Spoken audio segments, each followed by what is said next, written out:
The views expressed on the following program are not necessarily those of WPSL. However, you are encouraged to like and share them on Facebook. You want to know what's going on? You need to listen into the Sue Ellen Sanders Show because it's time right now for your Sue Ellen Sanders Show, folks. As a matter of fact, here's your host, Sue Ellen Sanders. Thank you, Cliff. Thanks for joining me, and I'm happy to be here and letting you know about some of the different special events and the nonprofit organizations that are on the Treasure Coast. We're so lucky to have a tight-knit, helping everybody, helping each other community here on the Treasure Coast. And I'm really excited to be here and be able to focus and highlight some of those things that are going on. Today we have with us the Manatee Observation and Education Center folks, and Rachel Tennant is the manager there. Rachel, thanks for joining me. And April Frederick is the education coordinator. So it's been a while since the folks from the Manatee Center have been on the show, just one thing happening or another. Actually, since we go way back, since Jan was curator, and before that, Camille Yates. Mm-hmm. So back at the very beginning of your history, and before that, the very first curator, Liberta Scotto. Mm-hmm. Thank you. Mm-hmm. I could see her face. I could, yes. And who's the mom of Melanie Wiles, who's COO of Boys and Girls Club. So, everybody in the community, they may switch places a little bit. They often stay in the community and find another role. And I know Janet is over with your mother company, or is it called your father company? Fort Pierce Utilities Authority. So anyhow, we haven't had you guys on to talk about special events for a while. So we are going to talk about some exciting things that are going on at the Manatee Center, but we're also going to talk a little bit about the Manatee Center itself, because it originally established because of those warm waters that come through the area there and attract manatees, and so they set up a Manatee Observation and Education Center there.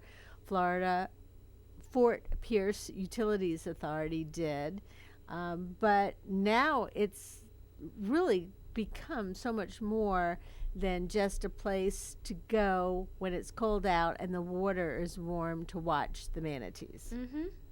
Yep, it has. So let's talk about it. Sure. So the warm water that you're mentioning originally, so 1996 was when the Manatee Center opened, was from the power plant that was there. That's no longer there. And so that was decommissioned around 2008. So does that mean the warm water is no longer there? It doesn't. So we actually this came up in January, February, and March of this year. There was some talk about the Manatee Protection Zone of Morris Creek, which is where the Manatee Center lies, is on Morris Creek.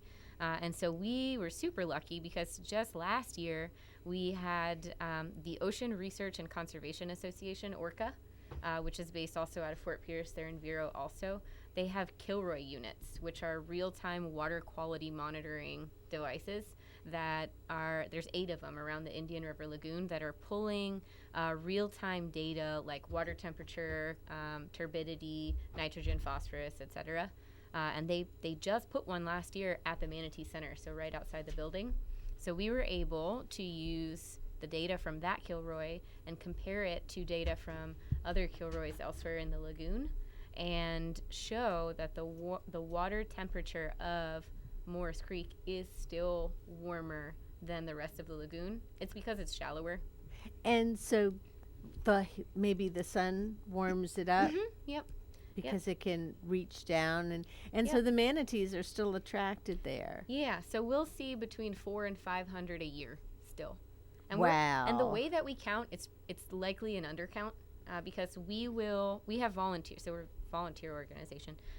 The roving naturalist volunteers stay outside while we're open only, and they will walk back and forth and look for manatees in Moores Creek, and they will record the number of manatees that they see total every hour. So we have a sheet every day, every hour, the number that they've seen, and the count that we will use for that day is only the single hour with the highest count. So if we see, say, 4 at 10 a.m. and then 2 at 1 p.m. and 1 at 4 p.m., the count for that day is only going to show 4. So we're probably undercounting. But we see because it could be the same 4 that are hanging out all day, but it also could be different manatees every time someone's counting. Yeah. Yep. So, are manatees the type of creatures that are habitual? Will they hang out in a certain place for a long time? Are they attracted to more than just the warm water? Yes. So manatees, manatee mothers will stay with their young the young will stay with the mothers for 1 to 2 years after they're born. And in that time, manatee mothers are teaching their calves the migration of manatees. So they do migrate. They're kind of like our local snowbirds. They'll come to the Manatee Center during wintertime, and then they'll leave again when it warms up, because they can't handle the cold weather in other areas, North Carolina, etc. And what they'll do is they'll teach their young their spots where they're stopping. So Manatee Center is one of those stops, for example, or active power plants. They're looking for warm water. They're looking for areas that are not super active, boats in and out all the time, going at fast speeds. And they're looking for fresh water because they drink fresh water. So the fact that there's a manatee wake zone means that the moms and the dads of the manatees and the grandmas and the grandpas keep bringing the manatees back here. So it's kind of a cultural thing. Kind of, yeah. It's not very different than people. That's really amazing. I never knew that. That's like something that I had no idea. So that's something new that we've learned about manatees. And the thing about the Manatee Observation and Education Center is there's a ton of stuff we don't know about manatees. But you're not just about manatees. No, we're not. So we actually have a wide array of things that we can talk to people about when they come to visit the Manatee Center. So one of the most important things that we like to talk to people about is we're kind of use the manatees as a way to talk to people about what kinds of things are happening within the Indian River Lagoon, how important that Indian River Lagoon ecosystem is, not just to manatees, but to the fishes that we like to eat as individuals, to the fishes that our fisheries industry in this area depends upon. It's important to the recreation industry and our economy here. And so we talk a lot about ways that we can help the Indian River Lagoon be a much healthier ecosystem, and how we can protect the lagoon and the wildlife and the plants that make that ecosystem a vibrant place. I think one of the things that a lot of people don't realize about the Indian River Lagoon is that it's one of the largest and most diverse estuaries in all of North America. So at 156 miles long and supporting more than 4,300 different species, it's a really, really important and special place that we have right here in our backyards. And so that's a really big piece of what we're trying to talk to people about and helping to people to get connected with that important place that we have in our backyards here. And even though you have a limited amount of space to do that education in, you have a classroom that you have different touch and feel type activities. So you're a hub for field trips, for science field trips, and certainly the manatees are unique enough that I remember my kids, the first time we went to SeaWorld, and they were little and running around, and they went to the manatee exhibit there, and they said out loud, "Oh, our manatee center in Fort Pierce is way better than this." Because it's our special thing. So I'm happy you mentioned space because we are kind of small. The building itself is kind of small, and so this is something we've been looking at for the last couple years. Is just okay. We, aside from a really large capital campaign, which we're not looking to do right now, what else can we do? How else can we bring more space or education to this facility that is finite as far as space goes? And so what we've been doing is we've been trying to expand outward. So we added a butterfly garden that we put in about a year and a half ago.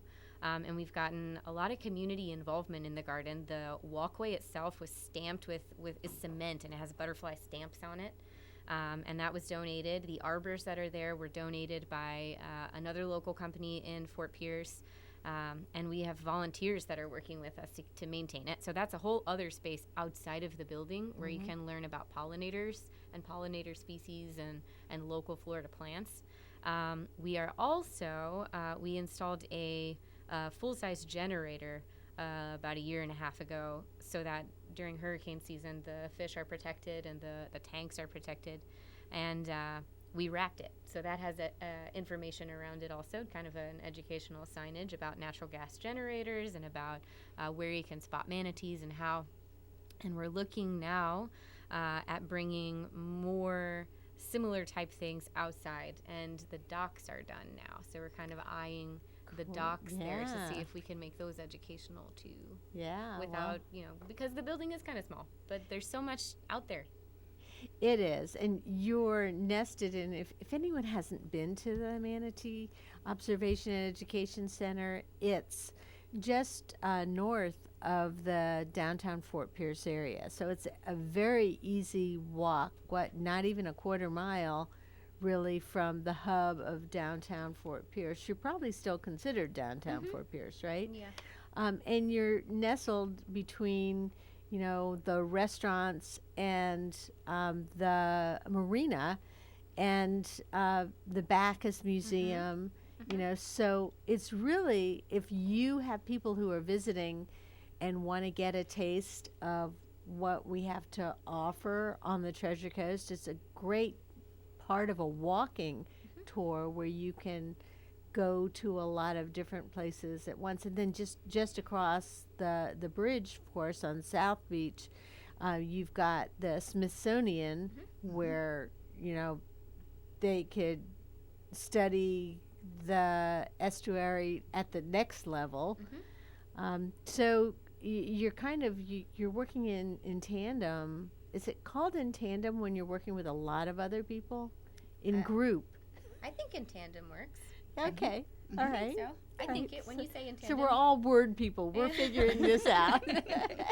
So you're working together with a lot of other organizations and nonprofit associations to educate not just the people who live on the Treasure Coast, but the people who come and visit the Treasure Coast as well. Yep. And, Rachel, I'm glad you brought up volunteers at the beginning, because that's one thing that anyone who visits the Manatee Center, you don't meet a lot of staff people. You meet a lot of volunteers, because you'll have a volunteer working the gift shop, and you'll have a volunteer who is monitoring the inside area. And then, as you said, you have volunteers who maintain the butterfly garden and the aquariums and the different exhibits that you have inside. Yeah. So how do people get involved with volunteering? So I'm glad you asked. So the Manatee Center, there are 4 staff members. Myself, April, the education coordinator, Trish Parker is the volunteer coordinator, and Meredith Bennett, who is our marketer and gift shop retailer. She buys everything for the gift shop. So the way that I speak about the center and our operations and whatever, anytime anyone asks, is I kind of see it as 3 pillars. There is the volunteer aspect, because there's 4 of us and about 180 active volunteers right now. Yeah. Yes. Yeah. So we're very, very much a volunteer organization, which means when you come to the center, you are meeting a volunteer. You may, maybe 1 in 180 meet a staff member, but the odds are very, very high that whoever you're talking to is an enthusiastic volunteer who is there because they want to be. And you have everything from high school students who are earning service hours to retired school teachers who are know a lot of information and can't wait to share it with you. I think our youngest is 8. Yes. 8 years So old. you have an 8-year-old We have volunteer. an 8-year-old volunteer, and he comes with his sister, who is 10 or 12? 10? 10, I think. 10, 8 and 10, and they come with their mom. So the 3 of them come together as a family, and they volunteer regularly. And our oldest volunteer is 94. Is it? I think it's Liberta's mom. Liberta Scotto, the first curator, Yes, her mom yes. is the oldest and longest standing Grandma. volunteer. Yeah.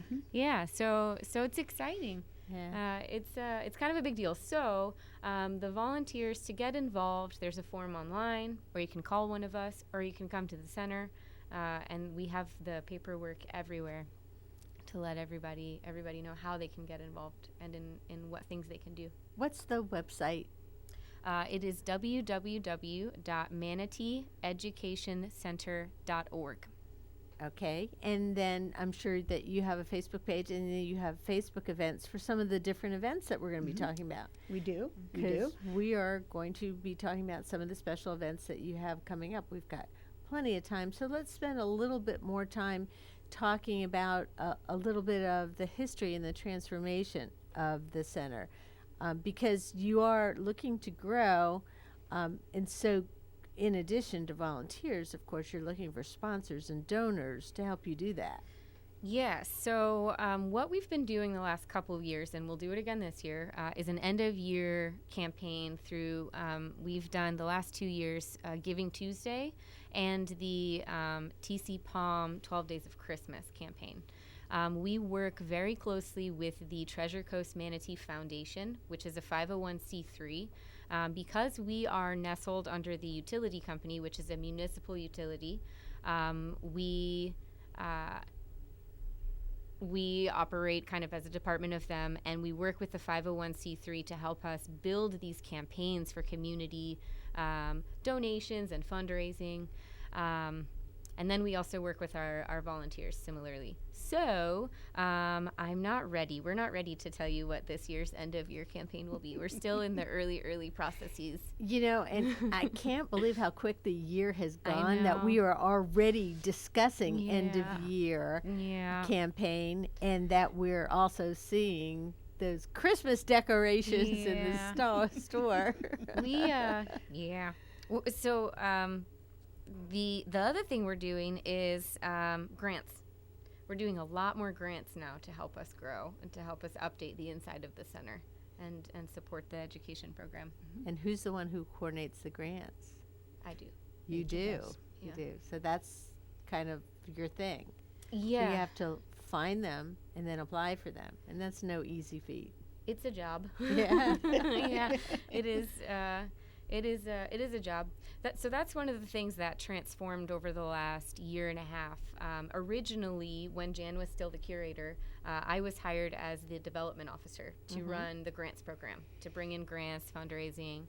And then when Jan moved over to do full community relations for the utility company, I was promoted into the manager position. And instead of replacing myself with a development officer, we made the education coordinator and the volunteer coordinator full-time positions. Which both of them, if you have 180 volunteers, you need somebody designated just to take care of the volunteers. Because let me tell you, I remember I volunteered and I worked on a committee, and I was actually years ago when Camille was still there. I was on the board of directors, but you all treat your volunteers right. So you are very grateful. You have like a volunteer appreciation banquet. You just make sure they have all the information that they need. And then, in addition, the education leg of what you do at the Manatee Center is so important too, because you might think you're just stopping by to go out on the back porch and look for manatees or to check out the butterfly garden, but there's a whole lot else that you can learn no matter your age.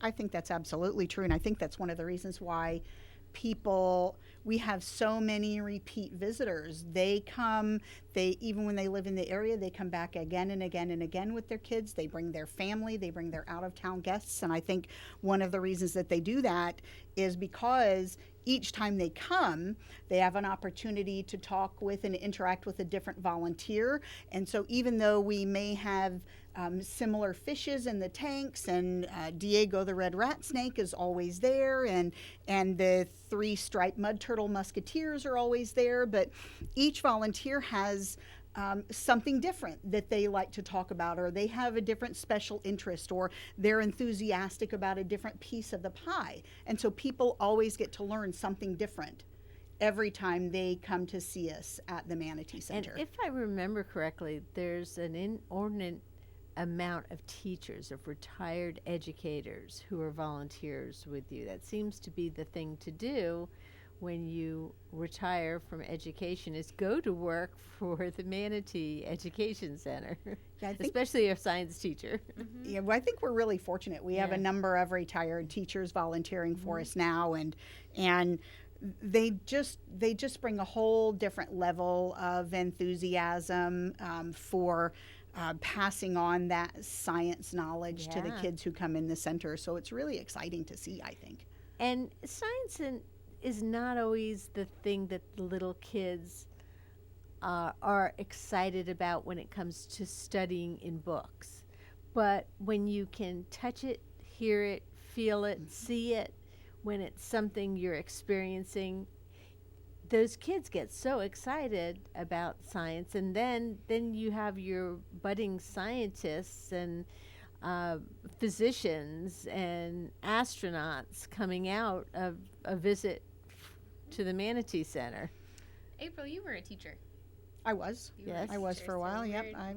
I think we're super lucky. Yes. We're very lucky to have. And there's some people there are a lot of people that are educators that step in and out of the education field and then find another place where they can share their talents, because it's tough day in, day out to be on the front line. And I speak from experience. I taught high school English for 6 years. As a matter of fact, senior year, when I was teaching the seniors at St. Andrews, we planned a special little downtown trip for them, and I took them through downtown, and one of our steps was the Manatee Center, because I wanted them to have a pictorial history of downtown, because that's where St. Andrews was located too, and many of them had never been there, even though it was so close. So.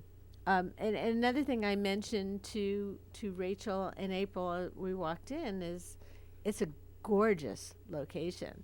And my 50th birthday party was held there. So you also allow people to rent the facility for special occasions too. Obviously not during your regular hours.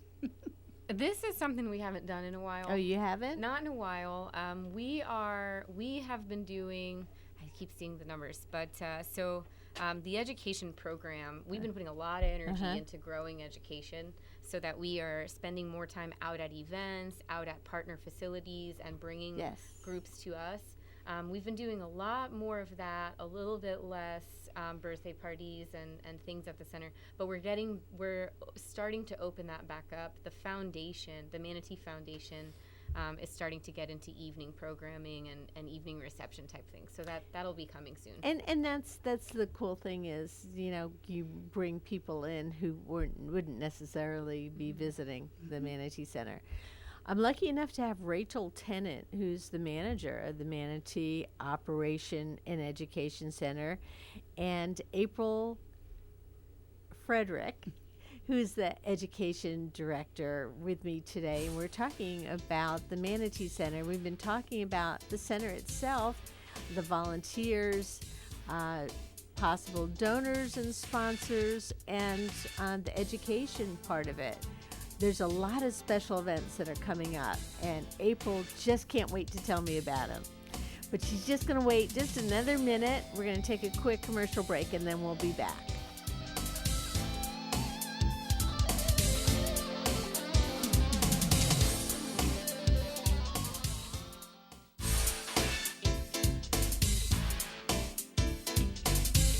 We now return to the Sue Ellen Sanders Show. Welcome back. And if you're just joining us, we've been talking to the folks from the Manatee Observation and Education Center. And it's fun to have you guys on and talk about some of the things that may not be obvious when you're driving down Indian River Drive and you see the Manatee Center over on your right-hand side. But for years when we drove down there, when my children were small, and they're 25 and 26 now, they kind of grew up with the Manatee Center and watching for that flag. What does the flag mean? So we run the flag up when we've seen a manatee. So that could be quite often. It can be quite often, especially in the wintertime. Sometimes in the wintertime, the flag is up every single day of the week. So if we have really good weeks and we see a lot of manatees, it's always a really good way to check and see if manatees have been in. If you see the flag up, we have roaming naturalists who are always on the back deck. So if the flag is up, you can always hit the back deck first, and that's always open to folks to come and check out manatees even on the days when we're not open. But our roaming naturalists are back there to tell you when they've seen manatees, what they've been doing, how many manatees they've seen. Some of our roaming naturalists have been with us for quite some time, so they can give you some idea of when manatees come, how many they might see during a day. They have a lot of information about the manatees that come and visit Moores Creek. And if you're driving down, if you're on your way to the beach, either of the beaches, you can, watch for that manatee flag, especially either if you have kids with you, or if you have friends and family from out of town. But I'm going to tell you a quick story that when the kids were younger and we stopped by there, and their cousin was in town from Atlanta, so we stopped by to show him the Manatee Center, and the flag had been up, and so we stopped by there, and as we were there walking around on the deck, the manatee that must have precipitated that flag going up was not in sight. And there was somebody else on the deck that was saying, "What a gyp this is. There's not," it's like they thought they were at a paying exhibit. "What a gyp this is. There's not even a manatee." It was like So like, we what? we will still get comments like that, and the best thing we can say is that we're doing the best we can with the flag. But one thing we didn't mention before, we got a really special donation earlier this year from Global Tech, which is based out of Florida. They donated two good-sized screens with computers that are now always running. Whenever the Manatee Center's open, you can come inside, manatee cams. And the manatee cams are based out of Blue Springs State Park. The cameras themselves are maintained by Save the Manatee Club. During the winter months, they are live cams. So you can come in and you can look at those screens, and one is above water and one is below water. Because a lot of the manatees are below water. Right, yep. Yeah. And so there's one above, one below. Yeah. And if for any reason there's not a manatee in the lagoon in that moment right at Moores Creek, you can come inside and you can see it's not the same but you can see something. You can see the manatees swimming Yeah. underwater, above water. So we're trying to kind of integrate a little But bit. it's nature. Yeah. You cannot Yeah. guarantee nature. No. Yeah. It just totally. I think people are so conditioned to the theme park mentality that they forget that you can't predict nature and you can't predict what is going to happen, but you can predict that the Manatee Center is going to have some annual events over and over again and introduce some new events every year. So, April, I know you have a page full of things you want to share. I do have a page full of things Yes, I want to share. I'm happy about that. So one of the things that I'd like to mention though is that any day that you come to the Manatee Center at 2 p.m. there's going to be a scheduled program taking place at 2 p.m. every day. We feed the fish in our big aquariums, or we'll have a reptile encounter, or we have a touch tank program, or we have something that happens at 2 p.m. every day. So visitors can always count on having that sort of fun extra experience in addition to their regular visit to the Manatee Center. So that's one thing that you can always count on. I kind of also would like to mention, because we're sort of changing the way we do this program. So on the first and the third Thursday of every month at 10:30 in the morning, we have a new volunteer who is taking over our Mermaid Tales program, which is a storytime program for preschoolers. And that program includes a kind of an ocean-related story. Most of our stories are ocean-related stories. And then they'll also have an activity that's related to the story, and they get to do a craft.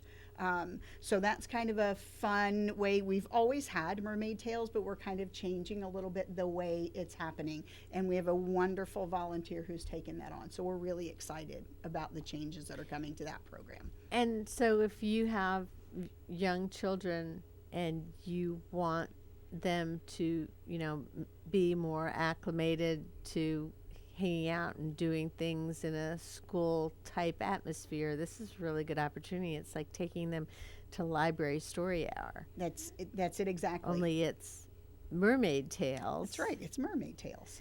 And take us back just a minute with the mermaids and the manatees. So if I'm pulling from the right store of memory, that they say that a lot of times that sailors who may have seen mermaids were probably seeing manatees. Is that right? That's right. So okay. the story goes that when Christopher Columbus was coming across the ocean blue, Columbus and the sailors made notes in their journals about having seen mermaids. And the notes indicated that the mermaids that they saw may not have been quite so attractive as legend would have had it. Well, yeah, especially if they're manatees. They were a little whiskery. Yeah. And so but they'd been on a ship for a long time. That's right. So, and that's, I think Rachel may have mentioned to you when we were chatting before that that's one of the reasons why our gift shop is called the Vanishing Mermaid Gift Shop too, because, we are now seeing some definite recovery in manatee numbers, but for a while, manatees were even more severely threatened than they are now. And so the Vanishing Mermaid Gift Shop kind of is a testament to those mermaid stories and the kind of the important place that we have in protecting manatees and keeping those populations up. And part of your mission actually isn't just educating about manatees, but educating about the importance of protecting the manatees. Yes, and I just wanted to say real quick about the numbers recovering, that they were doing very well. And then last year we had a really bad year, and this year we're having a bad year. Why?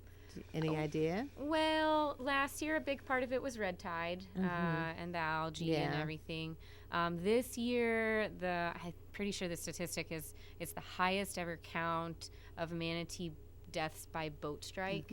So sometimes what will happen when you downgrade or downlist a protection, right, or protected species. So the manatees were on the endangered species list as endangered, which puts them in the highest protections. And then in 2017, they were downgraded to just threatened, which is a little less, a little less dire than endangered. Sometimes when that happens, people will get a little more comfortable. They'll think, oh, they're not on the endangered species list anymore. They're fine. So I don't have to cut my motor as quickly and worry about it. Yeah. And you don't know. I mean, who knows? You don't know for sure. Yeah. But sometimes that's what'll happen. And maybe that's what's happening here. You don't know. The best we can do is keep watching and keep encouraging people. Even though they've been downlisted to threatened from endangered, they can just as easily go back to endangered. And we don't want that. We want them to recover, and we want them to coexist with us. So we should drive slower with our boats, especially in the Manatee zone. So it's important to be watching for and if you see a manatee and you're not in a manatee wake zone, then you still should slow down. Yeah, it should be obvious. Yeah, it's a life. It's even though it's not a zone, it's still the life of an animal. Yes, exactly. And its family. Who knows if babies are with it? Just slow down. It's us. We can slow down. We can protect them. Okay. So April, what's the first thing that you have coming up? So the first thing that we have coming up actually is the kickoff of our Eco Evenings series. So that's coming up on October 17th. It begins at 6:30 p.m. And this is a series that we're doing in partnership with the Fort Pierce Yacht Club. We're really excited. This is the second year of this partnership, and we're working really hard with the Fort Pierce Yacht Club. The events take place at their club. It's a beautiful facility right on the corner of Indian River Drive and Seaway Drive, so just a little way from the Manatee Center. And this year we've kind of worked on a theme for our events this year. So we will have 6 speakers coming, and the theme is our Indian River Lagoon waters, from the smallest of particles to the vastness of space. And we're going to be talking about, or our speakers are going to be talking about, the ways that the Indian River Lagoon is threatened, the cultural ways that we have approached and built a relationship with water in Florida over time, and how that may be impacting what's happening inside of the lagoon. We have speakers who will be talking about ways that people can give back and volunteer and help with improvements in the lagoon. And then we're going to our final speaker of the season is going to be coming to us from NASA, and we'll be talking about looking at the broader picture of Earth's vanishing resources and the way NASA is using space technology to watch and track those resources. So we're super excited about this season's Eco Evenings programs. And the smallest of particles is like algae and tide and things. That's what that's all about. Okay. So when do they start? So the first one is on October 17th at 6:30 p.m. at the Fort Pierce Yacht Club, and then those will happen every third Thursday at 6:30 p.m. Until our last one will be in March. So every third Thursday at the Fort Pierce Yacht Club at 6:30 p.m.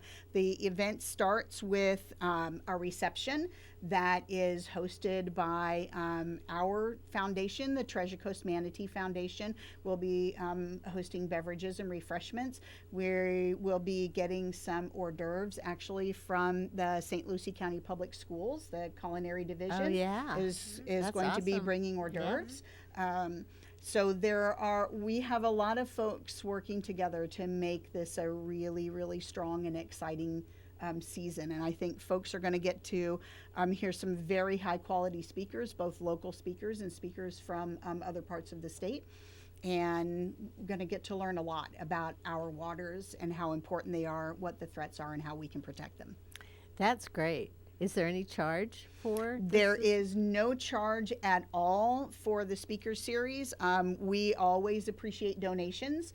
So anytime we do a number of events that are free events for our community, and anytime we do that, we always tell folks, if you can drop in $1 or a quarter or $5 or $20, that all goes a long ways to help support all of our other education programming.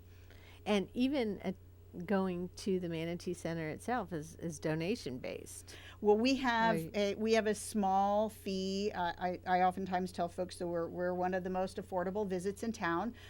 It only costs folks $1 to come and visit the Manatee Center. So anybody that is over the age of 5, it's just $1 to come in our doors. And but you could pay more. Oh, we'd always be happy if you paid more. Well, that's great. So that's coming up starting October 17th. And then are there other special events that are open to the general public? I mean, this is open to the general public too, but obviously it's not really geared at families. No, but we have a great big family event coming up. We have our big annual Halloween bash coming up on October 24th. Okay. Thursday, October 24th. I don't know why the date went out of my head. This is our big community Halloween party. And so we have lots of activities for kids. We're really excited to have back at our Halloween bash again this year the Lincoln Park Academy Theater Zombies, who will be teaching kids and their parents how to do the Monster Mash at our Halloween bash. We have pumpkin decorating, we have creepy creatures, we have fun, we have games, we have candy. There's a lot of stuff going on, and that event starts at 6 p.m. and it runs until 8 o'clock. Our doors will be wide open for anybody who wants to come indoors and outdoors. Lots of great things for families to do at the Halloween party. And they come in costume, right? They do. Yeah. Oh my gosh. And it's so fun. We go in costume too. So this one, 2 years, last year we had 700 people. 700 people came where to did this you event. put them all? I don't know. We still don't know. And so the year before, I like to tell this story because I think it's a fun story. 2 years ago, we had 250 people come to our Halloween party, and we thought, woo, this is That's fantastic. great, yeah. Woohoo, we should probably move outside because 250 people is a lot of people in that small building. And the fire marshal would probably agree. Yes. So, and we open all the doors. Yes. It's just Yeah. So we thought, okay, we'll move outside. We'll get some partners. We'll do some stuff. We'll move outside. And we did. And we were like, woo, we are ready for 250 people this year. And then we had 700 people. So this year, we're going to get ready for 700 people and hope for more. That would be fun. Yeah. We're going to do more outside. We're going to add more stuff outside. We bought way more candy this year because we didn't have enough candy last year. And we're looking to bring in a couple more partners, too. And for families who are looking for some Halloween fun that's safe and fun for the kids and something different, this is perfect. Yeah, we'll have creepy creatures, and we'll have some games and activities and scavenger hunts going on inside the building. We've got pumpkin decorating. I mean, there are a lot of fun things to do. And this year, Oxbow is coming. They came last year with their hissing cockroaches, which are gross, so gross. But they're going to do that again this year. But also, the Procession of the Species is on October 26th, which is just 2 days, 2 days after. afterwards, yeah. So they are going to have a tent where where kids and whomever can make masks that they can keep and take with them to walk in the Procession of the Species parade 2 days later. 2 days later, Yeah. they're gonna. So they'll be there. Is the procession of the species going to take place in the yacht club area on that outside area again? From what I understand, it's going to start over at St. Andrews this year and walk that way. All the way. Yeah. Okay. That's a cool thing because some people spend all year working on their costume and attire, and all ages participate in that. So October 26th and October 24th, you're going to have your big Halloween bash, which is timely because it's a whole week before Halloween. So it could be like the entrance to your Halloween season, and you can still have time for a couple days later. There's the Bacchus Boo, which is the adult costume party, and then as you work through that week, you have other Halloween events, and then you can still go trick-or-treating at your house too. Exactly. So you got a little bit of everything. So And that's then the awesome. week after that, on October 29th, we are actually working together with Ken Jueli from University of Florida IFAS Extension, St. Lucie County Extension Office. And Ken is going to be offering a city bat stroll at the Manatee Center. We'll be starting off at the Manatee Center with like a bat chat. So, and Ken, I don't know if listeners have had an opportunity at all to meet Ken and talk to him about bats, but it was a part of his graduate research, and he's very knowledgeable and very enthusiastic about bats. Does he bring the bats? So with he him? doesn't have any actual bats, but what we're going to do is we'll learn about bats, about how they work and what they do and their importance to Florida's ecosystems and the ecosystems around the world. And then he'll show us how to use a bat detector. And then what we're going to do then is we're going to take a stroll along the Riverwalk in the dark, and we're going to use the bat detectors and see how many bats we can find, and maybe even if we can identify some different species of bats as we're walking along the Riverwalk. So it's going to be a great opportunity for folks to get outside and have kind of a little bit of Halloween creepiness right before actual Halloween. This is one of our fee-based programs, so we're doing that in partnership with the University of Florida, the IFAS Extension Office, and it's going to be $25 a person to take a bat stroll and learn about bats. It's going to be at least a 2-hour program, so I think folks are definitely going to get their money's worth out of that one. And anyone who has visited or gone to University of Florida or gone to a game up there, you know that nearby, they're the expert on bats, because nearby there's that little area where you go, and at a certain time every night, the bats all fly from one side of the area to the other, and it's incredible to watch. Yeah, they have it's the like big a bat dusk, house up there. It's amazing. Yeah, for the bat house. So it is incredible to watch. And, there's probably people who have attics here that may not realize that there may be bats there. So this would be very educational to find out how to detect the bats. So there's that. And all of this stuff is listed on your website too, right? Yep, all of our events are listed on our website. So we can always check back. If you hear something that sounds interesting, you can check out their website or their Facebook page for Manatee Center and get the information for that. So what is next after that? Well, those are the really big events that we have coming up. They're all coming right up in the next couple weeks. Yes, they are. October is a big month for us. So, but we do have. I do like to give a shout out for our Lunch and Learn programs. So those take place on the second Friday of every month at noon. Folks can bring a lunch and get to hear a different speaker on a different topic every month. So November is Manatee Month, Manatee Awareness Month. So we will have a speaker about manatees in November of this year. And then in December, on the second Friday in December, we're going to be really excited to have Marshall Adams from the Bacchus Gallery coming to talk about A.E. Bacchus and the wonderful painting in the Highwaymen and how that's related to our environment here in Fort Pierce and the strong community that he helped to build for art and artists in the Fort Pierce area. So the Lunch and Learn is once a month? Lunch and Learn happens once a month on the second Friday of every month all year round. So even throughout the summer months, we have a Lunch and Learn speaker at noon on the second Friday. Generally, it's about an hour program. Folks are welcome to bring a lunch or a snack or just come and sit and enjoy. Is there a cost involved in that? There is no fee. It's one of the free programs that we do. Of course, we're always happy if folks want to drop a donation in the box to help support that. And you need to, if you want to eat, you have to bring your own food. And if you want to eat, you have to bring your own food. Yep. That's it. Important to note.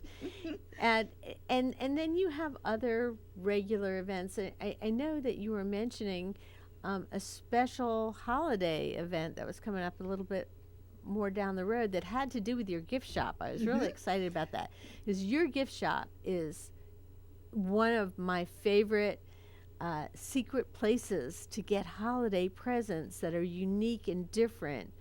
And, or if you have people that are visiting, not just for the holidays, but you want to send them something that represents the Treasure Coast and Fort Pierce. Yeah, we do have a fabulous gift shop, and I'll let Rachel talk about the gift shop event. She's been working closely with Meredith, our buyer, on that, so I think it's going to be really exciting. It is. We're excited. So Rachel's brightening up just even thinking about it. I like when we try new stuff. It's fun. So we're gonna do. We haven't settled on a name yet, but it's something like Mermaid Takeover or something like that.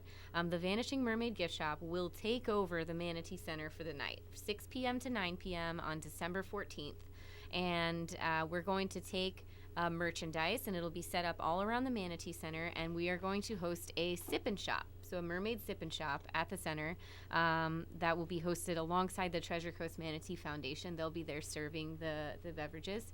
And it'll be just in time for the holidays. So you can come, we'll decorate. The Manatee Center will be open at night. You can see the nighttime fish tanks, and you can shop for the holidays. And beyond just gifts, the gifts for yourself too.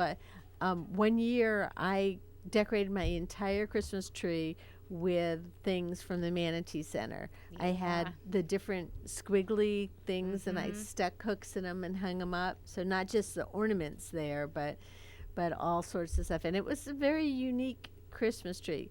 Didn't hold up over the long term for years and years, but it was really cool. So Rachel Tennant is the manager of the Manatee Observation and Education Center, and April Frederick also is the education manager, and they've been here. We've been talking about the events, we've been talking about the center. You can find out more about everything that we talked about by going to the website www.manateeeducationcenter.org, or just Google Manatee Center of Fort Pierce. It's a really unique place, and I strongly suggest you visit. Thanks for joining me today. I'm here every weekend with more. Have a great weekend. We'll see you next week. Archives of the Sue Ellen Sanders Show can be found on YouTube under WPSL TV.